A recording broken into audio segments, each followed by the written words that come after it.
रशीद भाई कि नवाज शरीफ साहब को आदत पड़ी हुई 2/3 मेजोरिटी की, वो तो तभी हो सकता है जब आपके सूबे से कोई तहरीक चले उनके हक में, तो तभी 2/3 मिलेगी। पंजाब की हद तक तो 2/3 तो शायद मिलनी मुश्किल हो जाए।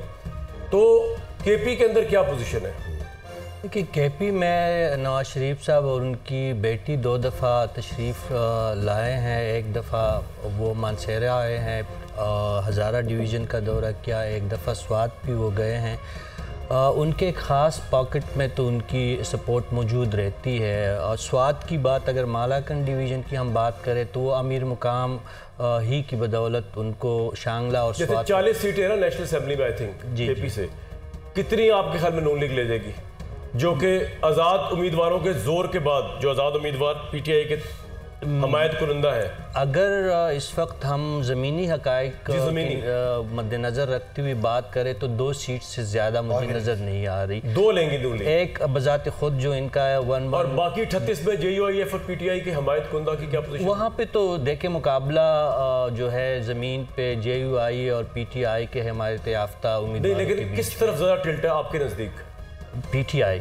अगर हम ये देखें कि आम जो लोग हैं, जो स्पेशली यूथ है, ख़वातीन है, केपी की तो वो ज़्यादा अक्सरियत जो है इस वक्त भी उनका सपोर्ट जो आज़ाद उम्मीदवार है जो पीटीआई के। और आपके ख्याल में केपी के जो लोगों की अखलाकी लेवल है, मैं उसको बड़ा अप्रिशिएट करता हूँ, तो उसमें हम ये एक्सपेक्ट करेंगे कि जो इमरान खान या तहरीक इंसाफ का आज़ाद हमायत कुनंदा होगा वो कभी भी चेंज नहीं करेगा अपने आप को, या हर जगह पे परवेज खटक साहब जैसे लोग भी हो सकते हैं जो पार्टी को जब चाहे छोड़ सकते हैं? नहीं, सियासत में ये चीज़ें पॉसिबल है, उसके बारे में हम बिल्कुल इसका केपी के इखलाक से कोई ताल्लुक नहीं, इससे देखिए आला इखलाक से वो जो अशराफिया है वो तमाम मुल्क का एक ही जैसा होता है, और स्पेशली जो सियासी आज़ाद देख सकते हैं कि यार हम अगर पावर में नहीं आ रहे तो फायदा क्या हमारे इलेक्टोरेट का? एग्जैक्टली उनका यही है। और ये ज़रूरी नहीं है कि जो ट्रेंड है उसके मुताबिक ही पीटीआई को जो उम्मीदवार है, जो वहाँ उनके जो हिमायत याफ्ता है, उनको वो मतलूबा नताइज भी मिल जाए,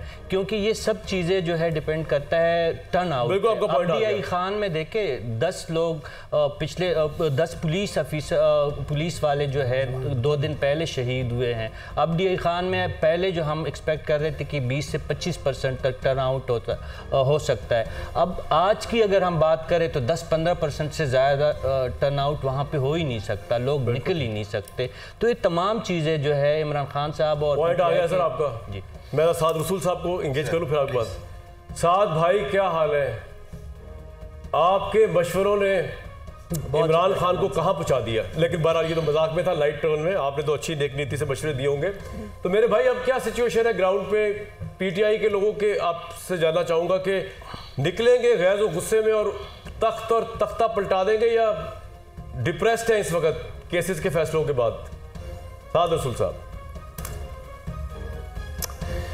देखिए कामरान साहब, सबसे पहले तो का शुक्र है कि तमाम पॉलिटिकल पार्टीज़ के पास कुछ बेहतर मशवरे देने वाले आप जैसे भी थे, तो मेरा ख्याल है मेरे मशवरे कुछ डाइल्यूट हो गए। सारे मेरे ख़राब मशवरे नहीं माने गए।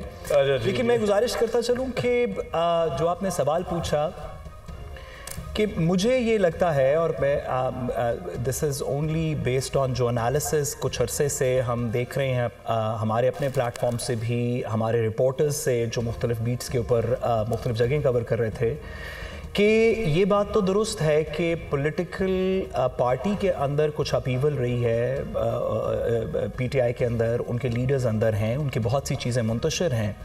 लेकिन जैसे हम पिछले काफ़ी अरसे से बात कर रहे हैं, अगर इसमें टर्न आउट हम सब की एक्सपेक्टेशंस से थोड़ा ज़्यादा हुआ, या माजी की एक्सपेक्टेशन से ज़्यादा हुआ, 55% तो बेस लाइन पल्स तो मेरा ख्याल है जी 55% से ज़्यादा अगर टर्न आउट हुआ, जो कि मेरा ख्याल है कि शायद होगा, तो जो बेस लाइन पल्स है उसके अंदर बज़ाहिरन तो ये नज़र आता है कि पीटीआई के वोट ज़्यादा हैं। लेकिन मुझे यकीन है कि हमारी ट्रांसमिशन सुन के वो लोग राह रास्त पे ज़रूर आएंगे और नवाज शरीफ साहब ही के लिए वोट करेंगे।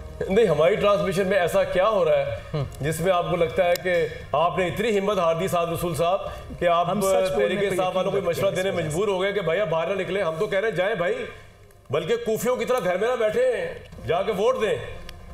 दिल नहीं चाहिए, सिर्फ वोट भी चाहिए।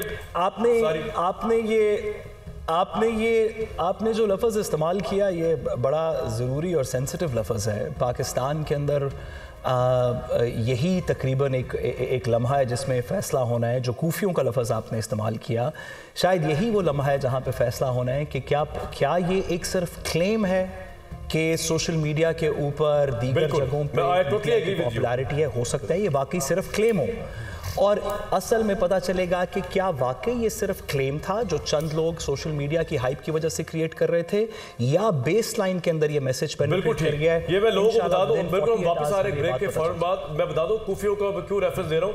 हज़रत इमाम हुसैन रज़ियल्लाहु अन्हु जो थे, उन्होंने जब अपने सफ़ीर को भेजा जंग लड़ने के लिए तो पता चला, उन्होंने आके वापस बताया कि जनाब कूफियों के दिल तो आपके साथ है लेकिन तलवारें नहीं उठेंगी उनकी। तो उस कॉन्टेक्स्ट में वो एक ऑडियंस बेस्ड शो था, उसमें शामी साहब भी मौजूद थे, तो उसमें वो तालियां बड़ी बजा रहे थे पीटीआई के सपोर्टर्स। तो मैं उनको ये कह रहा था कि भाई आप तो बाहर निकले नहीं अपने लीडर के लिए, तो अब इलेक्शन हो रहा है उसमें निकल जाइए, कूफियों की तरह दिल में ना बैठा के बैठिएगा अपने लीडर को, वोट दे दीजिएगा। हम तो बल्कि इनकरेज कर रहे हैं कि आपने जो करना है करें, जरूर करें, वोट डालें जाके। साद रसूल साहब पता नहीं क्यों कह रहे हैं कि हम